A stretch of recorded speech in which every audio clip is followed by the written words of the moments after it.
14, plutôt même plus, 15, la nuit du 15 au 16 septembre, j'ai intitulé cette prise de parole, ou ces paroles, je les ai intitulées Faits divers. Je tenais à exprimer ici, donc ici même, comment dire, à présenter l'expression d'une réjouissance absolue, ultime, quelque chose, un sentiment, un peu d'avoir un peu fait quelque chose contre l'impuissance foncière dont je fais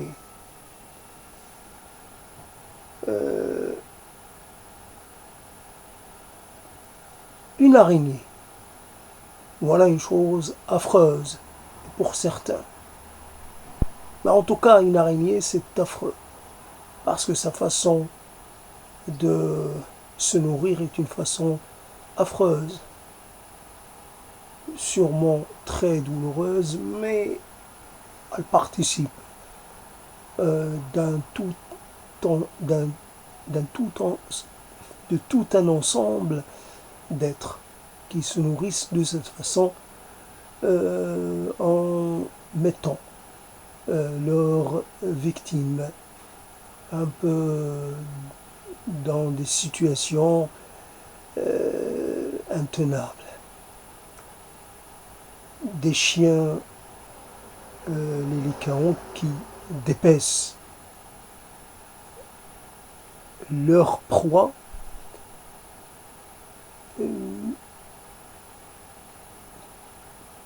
tout un tas de...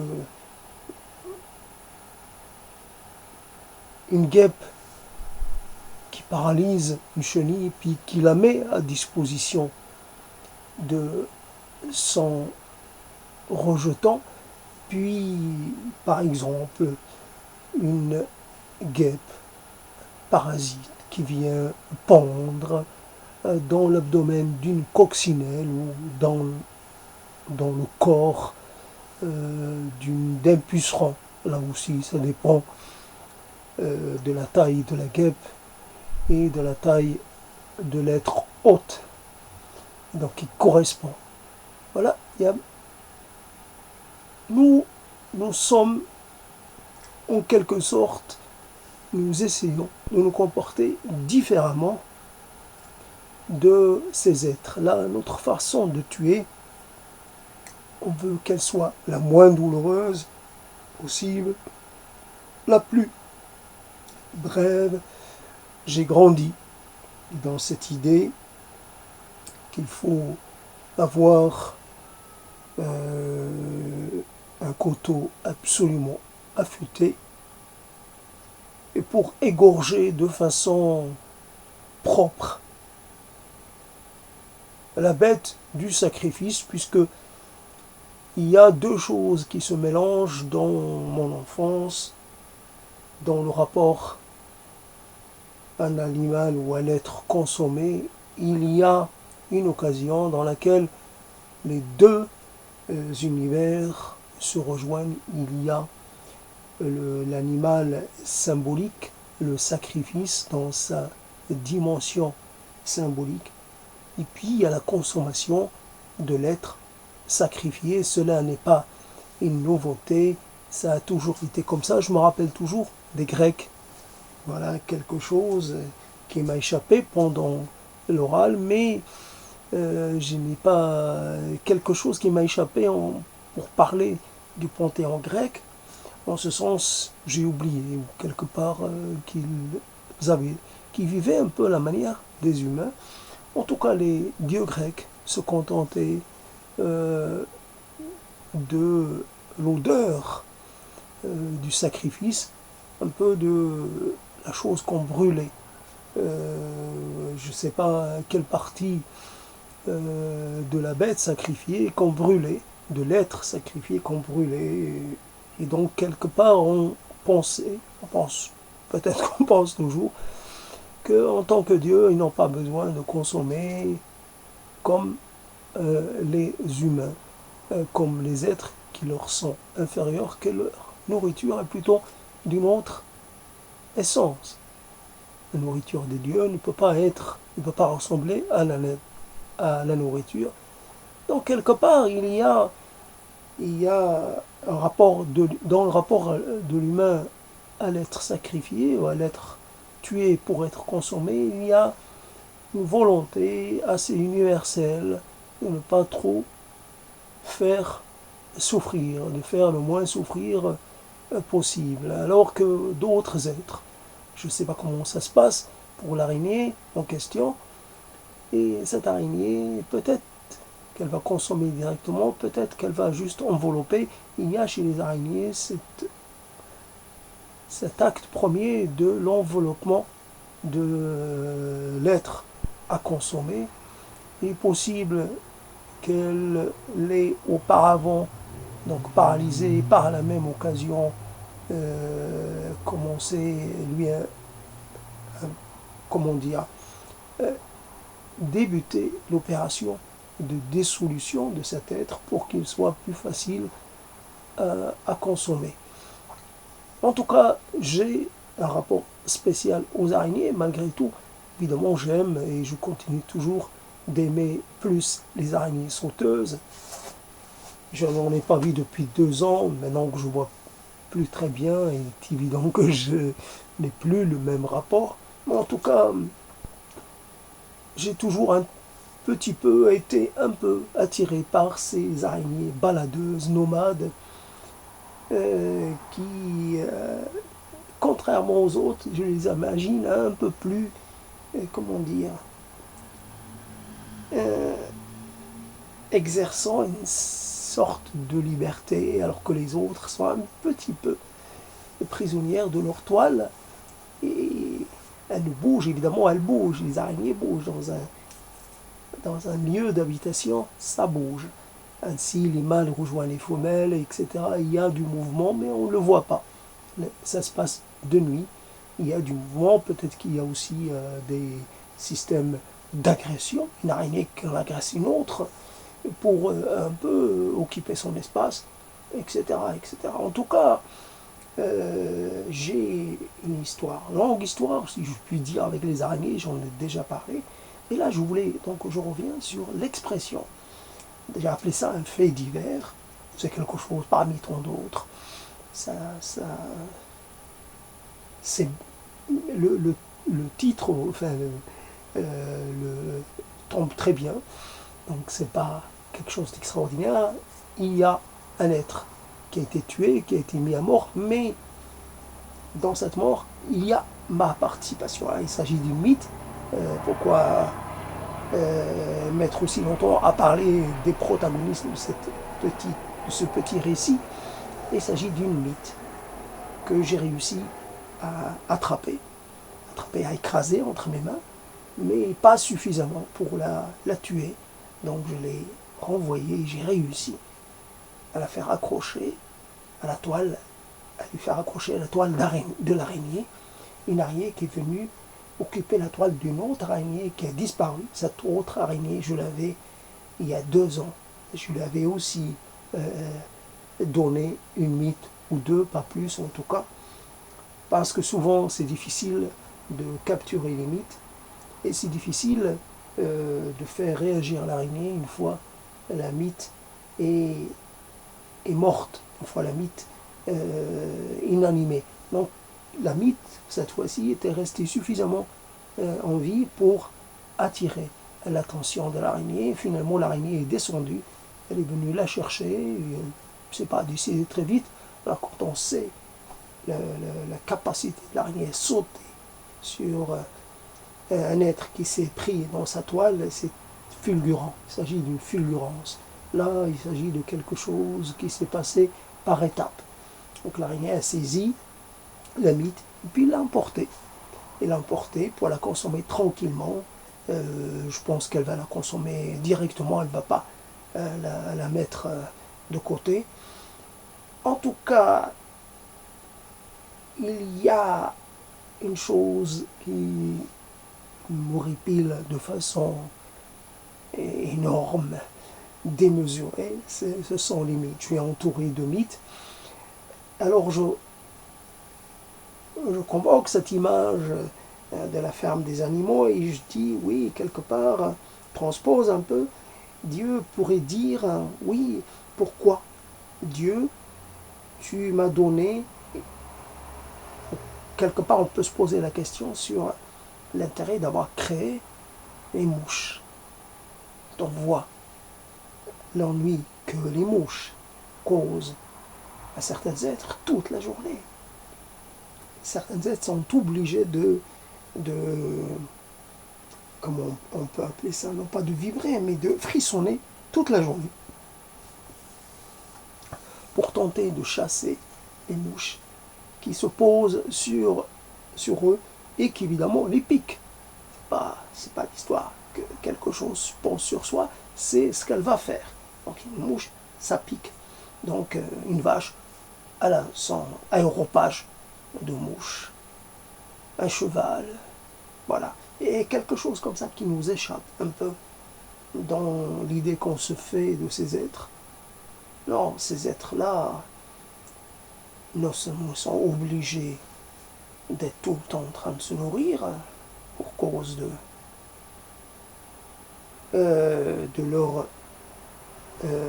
comment dire de leurs besoins propres, mais en plus ils ne sont pas laissés tranquilles. Alors le pire pour un être comme ça qui peut être une proie, le pire ce n'est pas d'être pris par un autre être et consommé, c'est les jours et les mois et les années passées à souffrir à la piqûre des mouches. Nous ne parlons pas des temps, alors ça c'est une autre affaire. Et ça m'avait un peu, je me rappelle parce que c'est une scène fondatrice de cette vache qui était abattue par la chaleur. Et donc évidemment, elle était toujours dans le champ et moi j'étais à côté. Et puis la chaleur, ça fait ralentir un peu le mouvement. Et puis la piqûre du temps a été tellement vive que la vache a piqué un sprint qui était totalement presque inerte.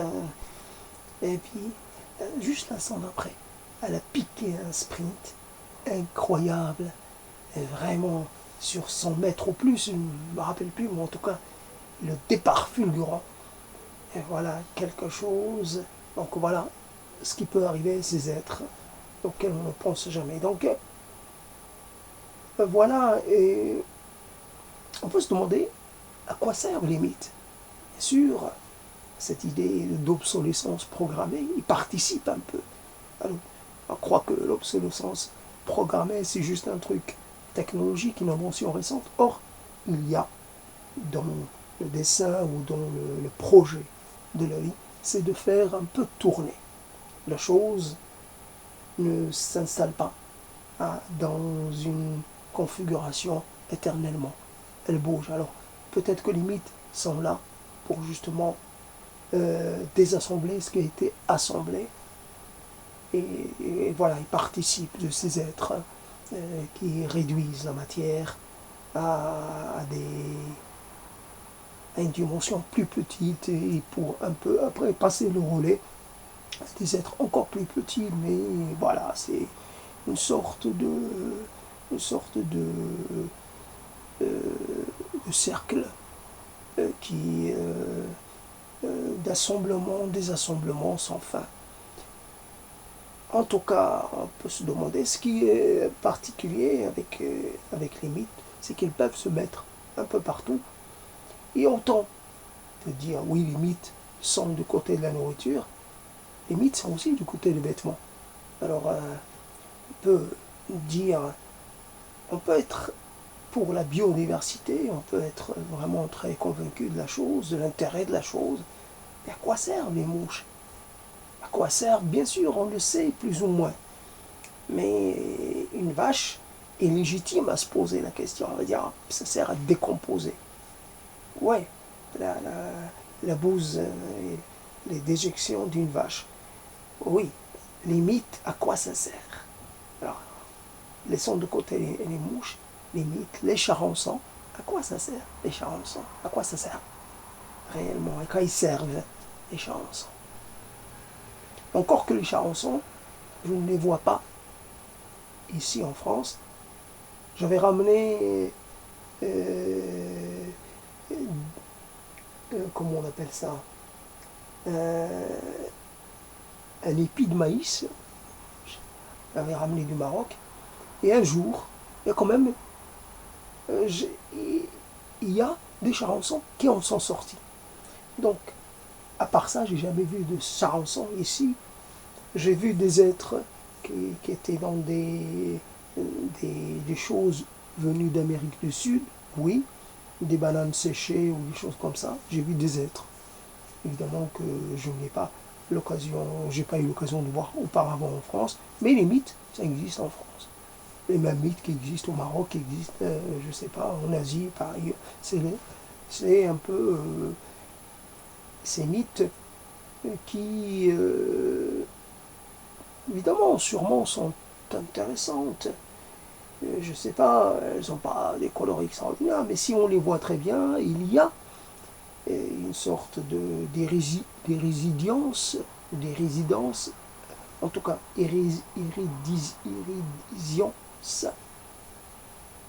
dans leur aspect, il y a une sorte de palette, faut la voir. Donc, après, l'être, il est là, il est parfait, il lui manque rien. Et j'adore, et j'adore pas, mais je suis assez vraiment. Comment font les mythes pour, évidemment, ne pas se prendre dans les toiles d'araignée? C'est une question qui me taraude, mais surtout, quand on veut attraper une mythe, c'est pas une mince affaire. La mythe, dès qu'on essaie de l'attraper la première fois et qu'on rate son coup, la mythe a tendance à pratiquer la fuite. Elle sent qu'il y a un danger, c'est évident. Auparavant, elle se déplace normalement. Là, on est là, peut-être qu'elle nous perçoit, je ne sais pas comment elle nous perçoit, mais en tout cas, on est là à côté, mais elle ne fait rien. Mais dès qu'on déplace l'air d'une certaine façon, qu'il y a ce bruit, sûrement à son échelle reste un bon sonore, c'est quelque chose d'assez assourdissant. En tout cas, ça déplace l'air et ça doit l'avertir quelque part qu'il y a un danger. Donc elle a tendance plutôt à monter. Évidemment, on la suit, on la rate parce qu'elle zigzague. Elle ne prend pas une ligne droite, elle ne facilite pas la tâche. Et puis en montant, elle devient inaccessible. Voilà. C'est un coup sur 10, un coup sur 20. Des fois, on fait rien, on laisse faire. Alors, et évidemment, pour ce qui est de cette partie de la biodiversité, je suis obligé, j'ai racheté récemment des pastilles pour essayer un peu de contrôler l'expansion. Avant, j'avais les mythes de côté un peu pendant le printemps, mais non, je les ai en automne et je les ai eus cet été aussi. Elles se sont installées. Quelque part, si elles sont là, c'est que ça se reproduit. Comment je les ai du côté de la chambre à coucher. Donc là, ils sont là pour dégrader les vêtements. Évidemment, comme on le sait, ça dégrade d'une certaine façon. Ça vous fait un trou au milieu de votre pull préféré. Évidemment, il devient inutilisable. Il pourrait très bien faire consommer, je ne sais pas, sur les côtés, sur un côté moins visible. Non, eh bien au milieu. Et puis le trou, il peut très bien traverser les deux parties du pull, ce qui fait que ça devient vraiment c'est comme si c'était, je ne sais pas, peut-être la partie la plus tendre, le milieu, je ne sais pas, la partie la plus tendante. En tout cas, il y a une histoire. Alors, fait divers, voilà, donc j'exprime ma joie, la plus totale. Évidemment, c'est une joie toute relative, puisque mon combat contre les mythes n'a pas cessé. J'ai réussi Et quelque part, je dois tuer la mythe, mais en même temps, son meurtre ne doit pas partir son corps doit servir à quelque chose, doit nourrir un être. Un être, ça marche pas. J'ai pas l'impression que les araignées sont très performantes côté mythe et côté moucheron.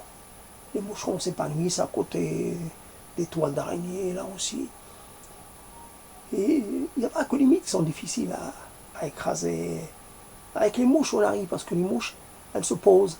Donc, en essayant un peu d'anticiper leur déplacement. Bien entendu, les mouches, elles nous voient avancer avant que nous, elles nous voient venir avant qu'on ait fini le geste. Donc, elles ont par rapport au temps, elles ont une vision du temps qui n'est pas la nôtre. Mais malgré, on prend cet avantage qu'elles ont sur nous, on en tient compte, et puis on anticipe, et on arrive à les tuer, on arrive à les écraser.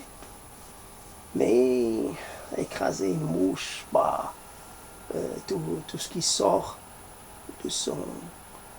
C'est pas, et puis ça fait, c'est gros quand même, ça fait...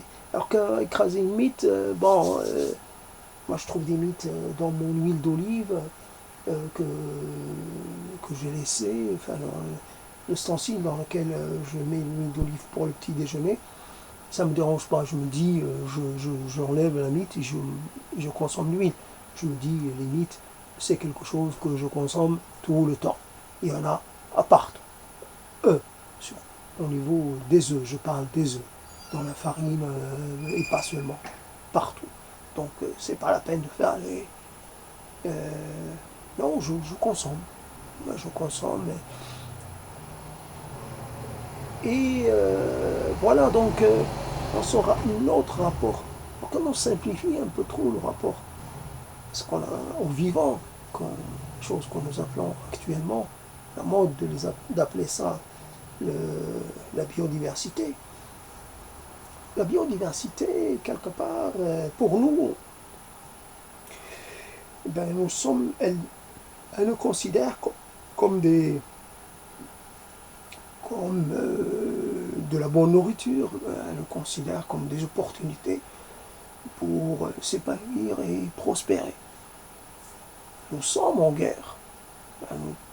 La biodiversité ne doit pas nous faire oublier que nous sommes en guerre avec un certain type d'êtres, qu'ils soient évidemment petits, mais avec leur nombre, ils peuvent nous nuire de façon certaine.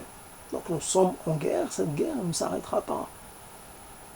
Donc le problème avec l'idée la biodiversité, c'est qu'à un moment, ça va commencer à basculer, on va dire, il faut laisser, comme aujourd'hui, l'espace vital. Aujourd'hui, il y a des lieux, mais après, on pourra élargir ces lieux. Alors, on va réduire la quantité d'humains pour permettre à... Le problème, c'est que on simplifie en trop ce rapport à ce qui nous entoure. On a tendance à se tromper et à faire peu de cas de la complexité du vivant et de sa multiplicité. C'est quelque chose qui est extraordinaire. Moi, j'aimerais bien avoir, je sais pas, et qu'est-ce que j'ai vu? Je pourrais bien, oui, quelque part, avoir disposé de moyens pour essayer de connaître comment c'est fait une mythe de façon, j'allais dire, intime, de façon profonde, vraiment voir la disposition des écailles, etc., voir un peu ce qui ne se voit pas.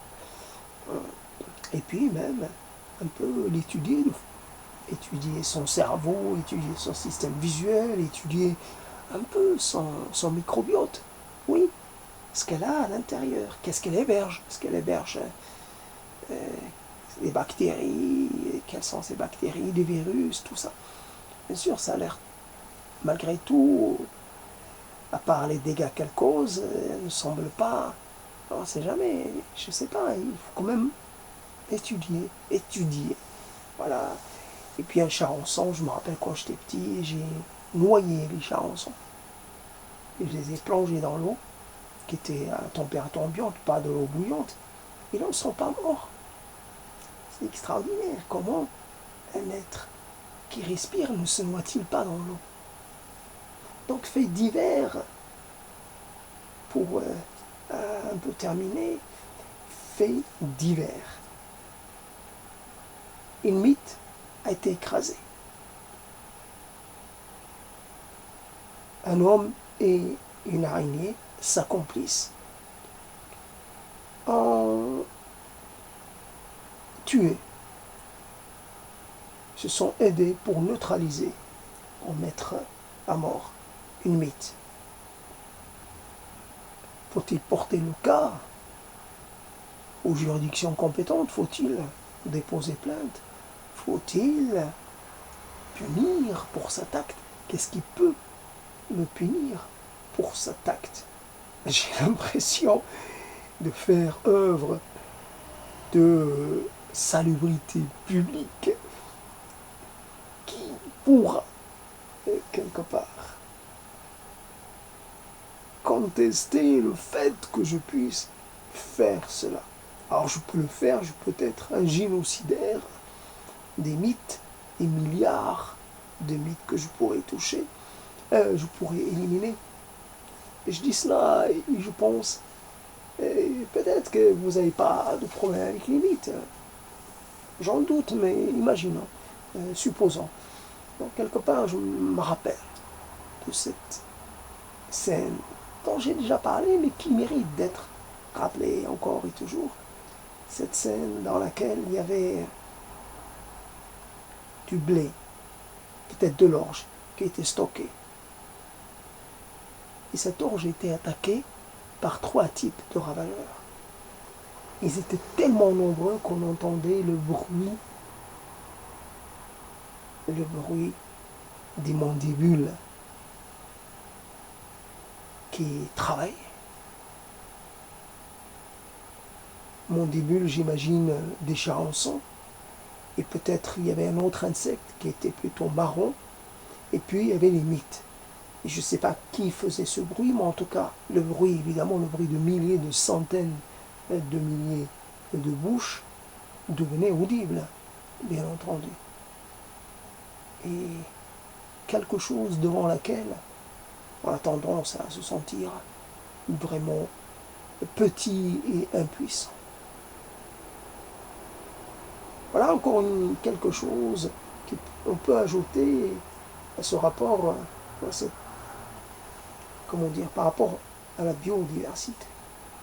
La biodiversité, c'est quelque chose qui est assez, finalement, on ne pourra jamais en faire le tour, on ne pourra jamais là.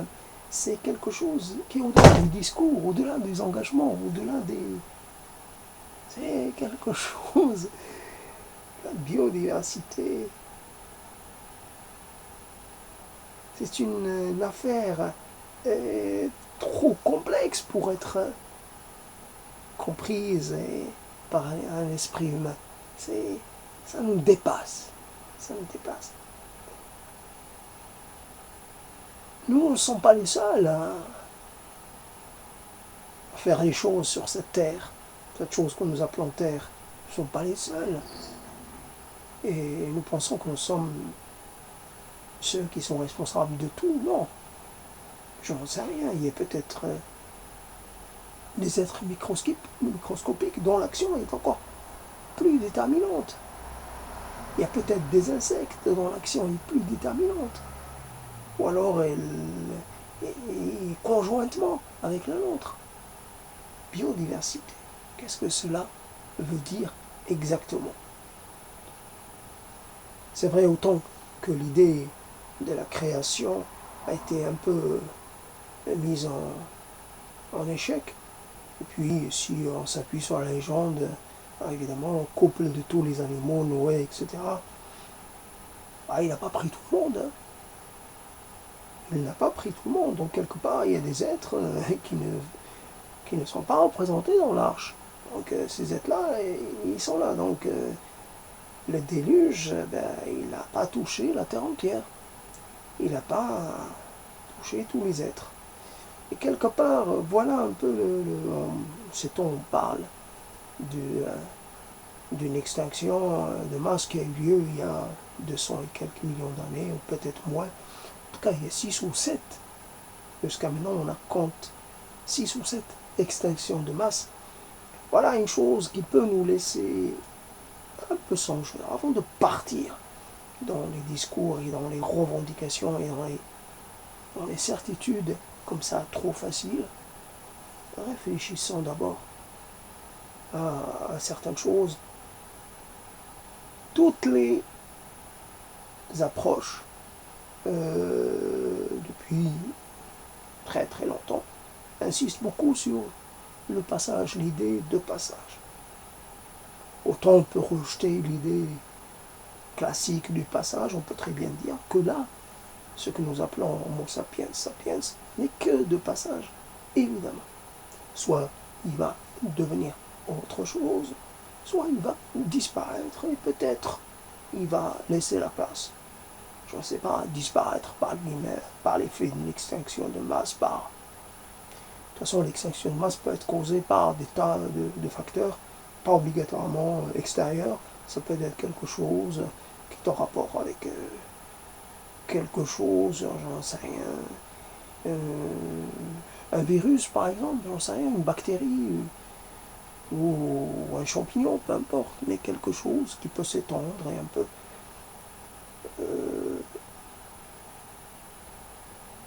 et on peut très bien dire, il y a un désir, il n'y a plus de désir de vie. L'humanité, voilà, quelque part, un peu, se retrouve un peu dans plein de dépression, mais quelque chose de total. Et elle n'a plus le désir d'enfanter. Et il suffit de quelques générations pour voir l'humanité s'éteindre. Il suffit que le mouvement soit, comment dire, soit d'une certaine grandeur pour que l'effet en soit réellement très important. Ça tient, c'est déjà le cas d'ailleurs avec tous les gens qui renoncent à l'enfantement, à la procréation. Bien entendu, il commence à y avoir comme ça un discours sur le fait qu'il faut réduire, qu'il faut dompter l'expansion humaine, la démographie, etc. L'idée, il faut toujours se placer au minimum dans le moyen terme, si ce n'est dans le long terme. Dans le long terme, on suppose que c'est l'inconnu, mais que c'est un inconnu qui pourra être complètement différent de tout ce qu'on a pu imaginer. Donc, j'en sais rien, on pourrait très bien revenir à une terre où il n'y a qu'un couple, pourquoi pas. Ou vraiment, de toute façon, s'il y a 1 million de personnes sur Terre, c'est comme s'il n'y avait que 2 personnes, c'est très peu. Donc ça, c'est pas suffisant pour garantir la survie de l'espèce. 1 million dispersés sur la Terre sont très, comment dire, sont faciles comment dire, ne garantissent pas une survie de l'humanité. Il faut, à partir, je ne sais pas quel est le chiffre, mais il faut un certain chiffre. En deçà de ce chiffre, la survie est impossible. En tout cas, voilà. Donc, un combat, voilà, c'est pas le combat de David contre, contre Goliath ou je sais plus comment il s'appelle. Est-ce que c'est Jason? En tout cas, contre le Minotaure, je ne sais pas qui était contre le Minotaure. C'est pas un combat du plus faible contre le plus fort. C'est un combat, je ne sais pas s'il est à égalité ou pas. Moi, j'aurais tendance à penser qu'il est à égalité. Il ne faut jamais sous-estimer l'adversaire. La mythe a beau être petite, mais elle a réussi à survivre jusqu'à maintenant. Elle est avec moi, elle est sûrement chez vous aussi. Elle est partout. Et voilà, je ne connais pas son histoire, je ne sais pas quand est-ce qu'elle a commencé à être là? Qu'est-ce qui... Voilà. Après, avant l'homme, est-ce qu'elle était là avant l'homme? De quoi elle se nourrissait, etc. Aujourd'hui, elle accompagne l'homme. Je ne sais pas si elle accompagne, elle vit seulement sur l'homme ou si elle a d'autres possibilités. Si elle fait aussi sans l'homme. En tout cas, c'est une question. Donc, un fait divers. Un fait divers, quelque chose qui se passe de façon totalement, j'allais dire, microscopique, presque intime et les choses qu'on peut considérer comme vraiment de peu d'importance. C'est pas important. C'est pas important. Toujours cette question, qu'est-ce qui est réellement important? Mais ces choses-là sont intéressantes parce qu'elles... moi, je n'ai pas de communication avec les autres, je n'ai pas de présence à côté de moi. Donc, quelque part, le rapport que j'ai aux autres êtres, il est un peu trop... Il est un peu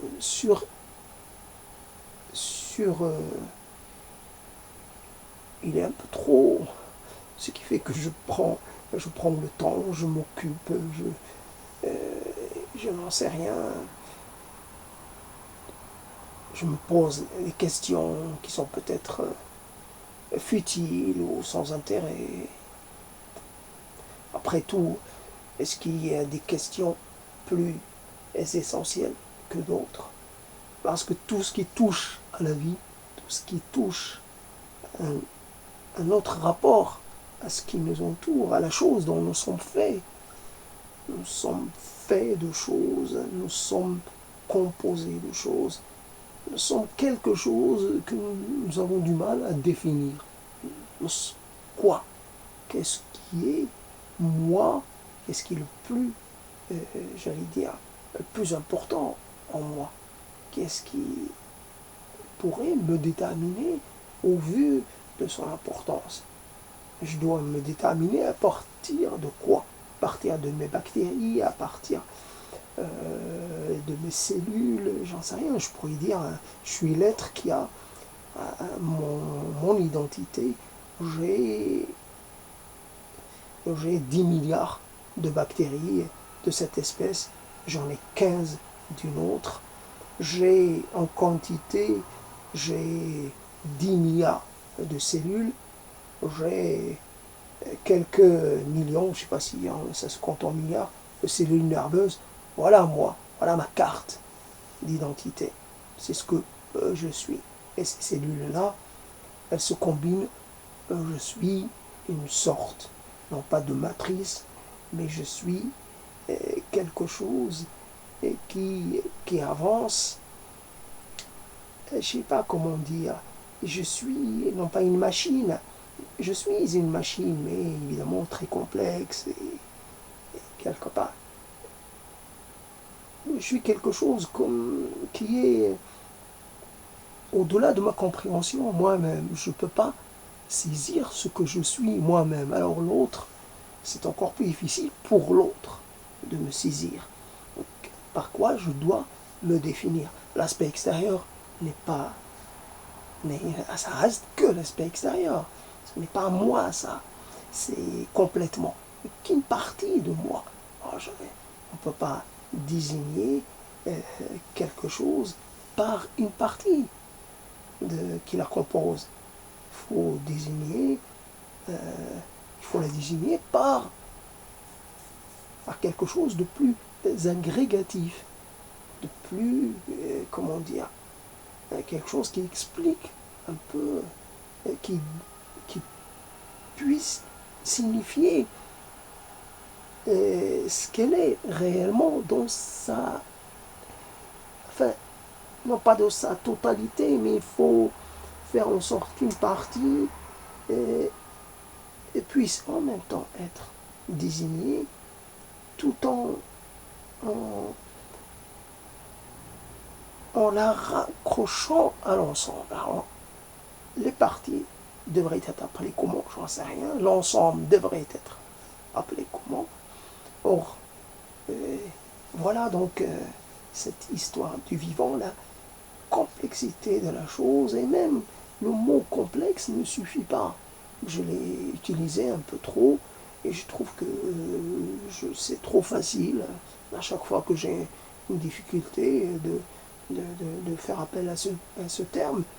Non, c'est insaisissable, voilà, quelque chose. Et bien entendu, comme de mon enfance, me pose toujours la question, y a-t-il un paradis pour les mythes? S'il y a un paradis pour les êtres humains, y a-t-il une vie, une, une vie ultérieure, une vie... y a-t-il un au-delà pour les mythes? Pour tout ce qui est vivant, tout ce qui a vécu à un moment donné. Et donc, et parce qu'il suit le même parcours de la vie à la non-vie, donc est-ce qu'il y a, pourquoi cette résurrection, cette sortie de la mort, cette deuxième vie, pourquoi elle ne concernerait pas les mythes? Avant, bon, quand j'étais petit, c'était plus les chats, les chiens. Maintenant, j'arrive à penser que ce serait légitime que les mythes aussi aient leur paradis, et que, j'en sais rien, les mythes, les bactéries et ainsi de suite. Voilà, un peu où ça mène un peu l'idée de parler, enfin, le désir, le besoin de parler de ce combat, perdu d'avance contre les mythes. Une mythe ou deux d'écrasés. Et souvent, voilà, on voit un peu, on a une vision d'une partie de la chose, mais toutes les mythes qui sont au travail, ou qui, évidemment, vont faire leurs affaires, là, il est minuit et quelques, j'imagine que c'est le moment où les mythes sont peut-être les plus actives, qu'elles s'appareillent, qu'elles se rencontrent pour continuer pour permettre au cycle de la vie de continuer. Et puis, bon, il y a des mythes, plusieurs états de développement, des œufs jusqu'à la larve, etc. Voilà. J'en héberge un certain nombre dans ma cuisine, j'imagine aussi dans mes vêtements. C'est comme cela, c'est perdu d'avance. Il y a énormément de combats qu'on a perdus d'avance. Ça ne veut pas dire qu'on cesse de les mener. Peut-être quelque part, le combat est quelque chose qui peut être mené juste une fin en soi. Voilà. On fait quelque chose, on a l'impression d'avoir fait quelque chose. J'ai tué une mythe, j'ai l'impression d'avoir un peu riposté, de ne pas être resté inactif, de ne pas être resté sans réaction. Voilà, j'ai été réactif et j'en suis satisfait, mais évidemment, ma satisfaction, c'est un peu dessous dans ces paroles. Il n'y a plus de satisfaction, c'est fini. Il faudrait que je continue, ou que j'en tue une autre, puis une autre, alors que je trouve le moyen d'en venir à bout, évidemment. À part ces pastilles qui me font du mal à moi aussi, parce que je les ai dans ma chambre à coucher, et je m'empoisonne moi aussi avec ces pastilles. Et j'ai pas le choix. Je tiens à mes pulls. Évidemment, quelque chose pour finir. Les mythes ne touchent jamais. Elles aiment le coton, et pourtant elles ne vont jamais toucher à la toile de jean. Bah, je ne sais pas pourquoi. Peut-être qu'elle est complètement indigeste. C'est un choix qu'elles font, dicté par leur propre goût. Qu'est-ce qui les attire dans certaines choses et pas dans d'autres. Voilà, des choses comme ça. L'homme, l'être humain, c'est la question. À partir du moment on cesse de se questionner. Pour tout le moment, on met en avant des convictions. Et qu'on se barricade derrière. Et qu'en fait, les convictions, c'est ce qu'il y a de plus important, au détriment de tout. Par rapport à... Et la question est importante. La question est centrale. Je fais une chose, la chose que je fais, en ce moment précis, est susceptible de se révéler erroné. Il n'y a pas un système de pensée, il n'y a pas qui ne puisse évidemment tomber dans l'erreur. Si je suis convaincu et charnellement convaincu par le discours écologiste tel qu'il se diffuse dans les masses, un discours ultra simplificateur, un peu aliénant en ce sens. Oui, il devient aliénant parce qu'il fait passer des priorités au détriment d'autres. Des priorités sont devenues non prioritaires, sont devenues inexistantes. Voilà. Alors là, il y a des choses comme ça que tout peut être discuté. La question, on peut discuter. On peut discuter avec des gens avec lesquels on n'est pas d'accord. Mais parce que à partir du moment où on estime que la discussion reste la voie la plus intéressante, la plus prometteuse pour tout. Donc on discute. Moi j'ai une position, toi tu as une position. Bah, évidemment, comme pour des gens qui veulent conclure quelque chose, une affaire, une négociation, il faut se rencontrer, se mettre d'accord. Il faut qu'il y ait une certaine, comment dire, il faut qu'il y ait des, comment on appelle ça, non pas des sacrifices, mais des concessions de part et d'autre. Des concessions de part et d'autre. Si le problème, qu'est-ce que peut répondre l'écologie au problème du morcellement des sociétés humaines? Est-ce qu'elle peut répondre à cette chose? Nous savons par expérience ou par l'histoire que les rassemblements communautaires n'étaient pas très intéressants. Il y avait énormément de contrôle social dans les communautés villageoises, il y avait énormément de pression, il y avait énormément de... ça manquait de liberté. Donc si comment dire, si on décide pour un peu une résurrection de ces communautés, cette organisation villageoise, qui normalement permet aux gens de se rencontrer facilement, ben, il est possible qu'il y ait là aussi de nouvelles formes de contrôle. Ça ne veut pas dire que le contrôle n'existe pas dans les agglomérations un peu anonymisées, mais normalement vous avez un voisin, vous faites une chose, le voisin n'a rien à dire.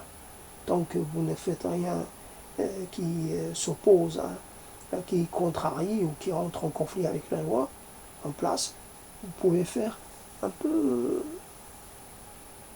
vous êtes libre. La liberté reste une affaire toujours très, comment dire, très mouvante, très... c'est pas... ça change. Alors, ça, mais en tout cas, il y a une certaine liberté. Mais voilà, donc cette, j'allais dire, phénomène de solitude que peut faire l'écologie contre le phénomène de solitude et contre le phénomène, là aussi, au niveau urbanistique de ces espaces, de ces habitations qu'on habite un peu, qu'on occupe un peu, isolés les uns des autres, de ce désir que nous avons d'avoir nos espaces propres, quitte à ce qu'ils soient minuscules, mais voilà, des questions dans la nature de l'homme, et puis l'organisation de son cadre de vie, etc. Ce n'est pas... tendance à la simplification, c'est voilà, vous achetez local, vous recyclez, vous faites tout dans le recyclage et tout se passe bien. Les gens, ils ont la capacité de se fournir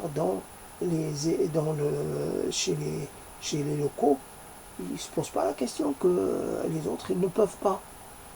Même pour des choses totalement basiques.